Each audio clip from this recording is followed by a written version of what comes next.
আমিও জানি কোনো ব্যাপার নাই। জানেন তো যখন বেরা করে আমি আর আবার আমার কাছে আপত্তি পাইবেন না ৭০০০ আপনিও তো আমার আইডেন্টি কার্ড আনতেই না আপনারা আমার ২০০০০ টাকা দিব না কষ্ট বলে শুনেন একটু কথা এই যে আপনি গেছেন এখন না বেচছেন উনি বিক্রি করতে এটার বিচারলে আর আমরা এই আমার রিস্কা ১.৫ লাখ টাকা আড়াইশো টাকা গাড়ি চুরি করছে না আড়াইশো এটা পরে আমরা ১৫ করে ধরে আনছি এই জায়গায় এসে আয় এমন আরেক গজাল ঢুকাই দিছি তাহলে আপনি ১.৫ লাখ দিয়ে আপনার নামেন দাঁড়াও তাহলে ওরে যদি এখান থেকে আপনি কি নাই ভাই আমি করছি একটা ভাই দিব না টিভি কি এই মাসে দিছেন এই মা গাড়ি মু না না টিভি ব্যস্ত টিভি টিভি তোমার বাসায় আর ফ্যামিলি হয় তোমার কাছে আছে হ্যাঁ আপনি বাসায় কেন একটা আইস এনে গাড়ির বিষয়ে আমরা কথা বললাম কইছেন আর টিভি যাবে কত এমন আপনাকে দেব কথাটা বুঝছেন কত দোষ কত কোনি তাও না এবারে পাশে বিদায় এবারে এই কাজটা বুঝছেন আমাকে ১.৫ লাখ আপনি টাকা তুই যে আমরা টাকা দেওয়া যে আমরা জিনিসটা জানতে আইছি যে আমার সমস্যা হয়েছে আমি এই কাজটি আর ওরা আমার আছে দিছি হ্যাঁ অন্য সমস্যাটা হ্যাঁ হইতে পারে কোন নাই এই ঘরতে পুরো মাপ করে আইছি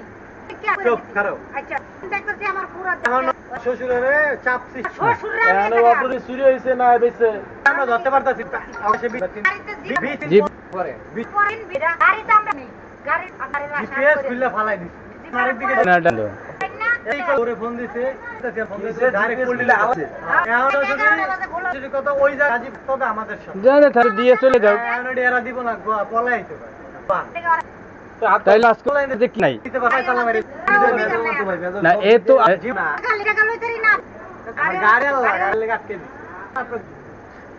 এখন দিয়ে আপনি নিতে কি করতে চান আপনারা রে আপনাকে জানি রাখতে আছেন রে এই স্যাররা ঠিক আছে না ও আসুরি শুনেন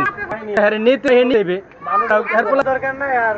ডাইরেক্ট তোর বাপের আমরা তো ব্যবসা করি আর আমাকে প্রতিষ্ঠান আছে তোমার দর্শি চলে গেছে গা মামু আর পৃথিবীতে কি শালটা নিবাই ময়মনসিং দোকানে 30 জন লোক ময়মনসিং করে দিয়েছে বউ করে যাই তোমার সাইডে দে মানে এটাই কইতাম বাইর করছিলেন আমার এক তাহলে আপনাকে ওই ভয়েস না আমার কারণ যেহেতু নিতে পারতে কি কইছি বুঝছেন হ্যাঁ টিভির কিস্তির লোক এই জামিন করে যাবেন তো চাইবো আমি আনতাম না আমি রাস্তায় উন্নয় দিবি কি রে টিভি বেচলো টিভি কিস্তি শেষ হয়েছে ধরবো তো আমারে আমরা কিভাবে জানে গান এ উনি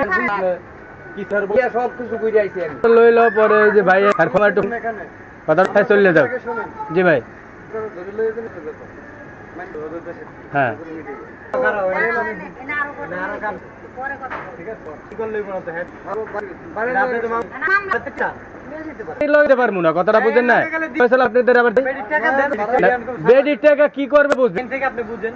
মালিক মালিক লেখ ফোন দিছি ভাড়া ছাড়া কিছু হ্যাঁ এখান থেকে নিত আর ব্যান এটা হ্যাঁ কয় মারা ভাই এই মাসে টাকা দাও হ্যাঁ কবে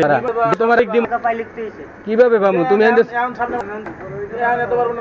60 টাকা দেব আমরা কি আছে ভাই গো 7000 হ্যাঁ একটা টিভি বিচে লাভ করে বলে উঠতে গেলে তো ওখান থেকে 2000 টাকা আমরা 10 টাকা কিস্তি না জানছে আরেক জানুয়ারি আসছে এই তো বললাম ওইটা কিনতে গেলে কি দিয়েছে প্রতি মাসে পরে এই ঘটনা হইছে যে তো আরে থেকে ডালে নাই শ্বশুরের আনা যে ফ্যামিলি আমি তো শুনি না ঠিক আছে হ্যাঁ। দেখলে আপনি মায়া লিখে দিব আমার 1.5 লাখ টাকা সম্পদ আনতে যাই আরে মনে করেন এদিকে উঠতে যাব আর শ্বশুর তো কোন খেয়াল আমার মাইন্ডা পিটাইতে আরেকজনে কয় তুমি তাও কাম হইব আচ্ছা তো আপনাকে ফয়সালাটা ভাঙে একটু ফোন দিন বা মিস কল দিন না দাও শোনো আমার মেয়ে থাকুন ব্যবসায়িক দরকার আছে এখন তুমি আমার ভেতর পয়সাটা ভাঙবে